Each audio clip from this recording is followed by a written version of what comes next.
Hi hello welcome to Kiran TV news. ఏదైతే తిరుపతి లడ్డు విషయంలో కల్తీ జరిగింది అని చెప్పి సిట్టు ఒక నిర్ధారణకు వచ్చిందో, సిబిఐకి దానికి సంబంధించినటువంటి ప్రూఫ్స్ దాన్ని సబ్మిట్ చేస్తుందో, దాని మీద విచారణ కూడా మాజీ అధికారిని కూడా పిలిచి అతని వాంగ్మూలం కూడా తీసుకుందో, అతను చాలా క్లియర్గా చెప్తున్నారు. ఇది హైకమాండ్ ఆదేశించడం వల్లే జరిగింది అని చెప్పేటువంటి నిజాలు కూడా మనం చూసాం. గతంలో కల్తీ జరిగినటువంటి మాట వాస్తవమే. ఫస్ట్ స్టార్టింగ్లోనే 2019లోనే కొన్ని లారీలు ఇలాంటివి కల్తీవి వస్తే వెనక్కి తిరిగి పంపించే ప్రయత్నం చేశాము. కానీ అవి వెనక్కి మళ్ళీ తీసుకుని దాన్ని వదిలేయాలి, అలాగే దాన్ని మళ్ళీ తీసుకుని వాడేయాలి అని చెప్పి మాకు హైకమాండ్ నుంచి వచ్చినటువంటి ఆర్డర్స్ ఉన్నాయి అని చెప్పడం జరిగింది. అయితే ఆ హైకమాండ్ ఎవరు అంటే దానికి మాత్రం సమాధానం చెప్పలేదు ఈవో ధర్మారెడ్డి గారు. అయితే ఇకపోతే కొన్ని మీకు చెప్పే ప్రయత్నం చేస్తాను. ముఖ్యంగా వైఎస్ఆర్సీపీ సకల కళ మంత్రి ఒక ఆయన ఉన్నారు కదా, సజ్జల గారు, కొన్ని విషయాలు మాట్లాడుతున్నారు. ఈరోజు ఒకసారి వినిపిస్తాను.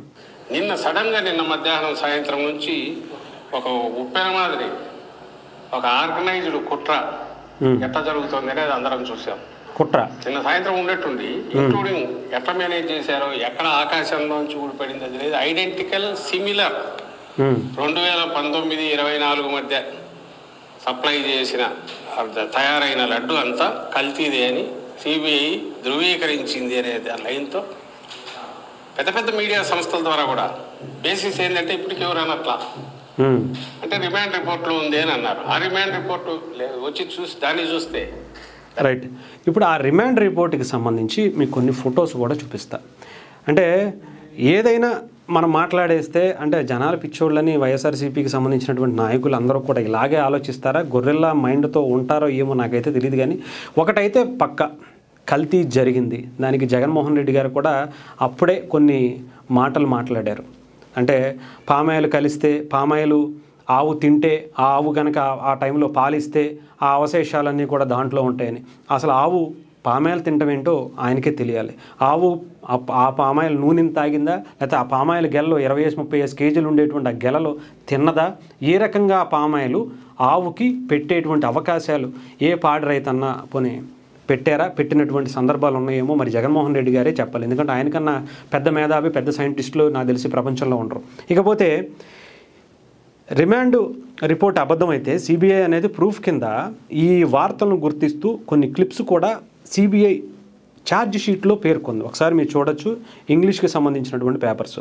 How dairy dependent Tirupati trust last 5 years with 68 lakhs kgs fake ghee. అలాగే కల్తీ నెయ్యిలో వైవి సుబ్బారెడ్డి పాత్ర అనుమానాస్పదం, ఈనాడుది. కల్తీ నెయ్యిలో వైవి సుబ్బారెడ్డి పాత్ర అనుమానాస్పదం అని చెప్పి కింద కూడా రెండోది కూడా పెట్టారు. అలాగే SIT founds TTD revealed 5 years of one arrested అని చెప్పి కొన్ని పేపర్స్ను కూడా, పేపర్ క్లిప్పింగ్స్ని కూడా సెంట్రల్ బ్యూరో ఆఫ్ ఇన్వెస్టిగేషన్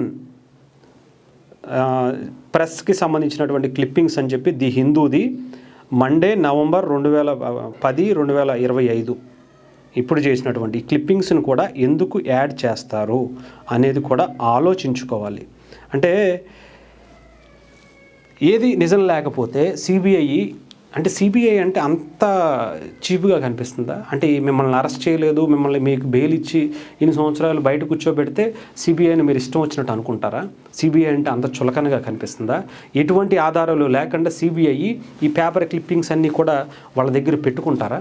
వాళ్ళ దగ్గర అంటే రిపోర్టర్స్ కావచ్చు, జర్నలిస్టులు కావచ్చు, అంటే అందరూ సాక్షి రిపోర్టర్లు కానీ ఉండరు. కొంతమంది సిన్సియర్గా పనిచేసేటువంటి వ్యక్తులు కూడా ఉంటారు. అంటే ఇప్పుడు మీ సాక్షి వచ్చిన తర్వాత ఇలా బస్టు పెట్టిపోయింది. కానీ ఒకప్పుడు జర్నలిజం విలువలు అంటే చాలా బాగుండేవి. ఇన్వెస్టిగేటివ్ జర్నలిజం అంటే చాలా ఉండేవి. అలాంటి ఇన్వెస్టిగేటివ్ జర్నలిజంలో అంటే ఎలా దొరుకుతుంది, ఎలా ఇస్తారు, ఎవరికి ఇచ్చారు అంటే కొంతమంది ఏదో మాట్లాడుతున్నారు.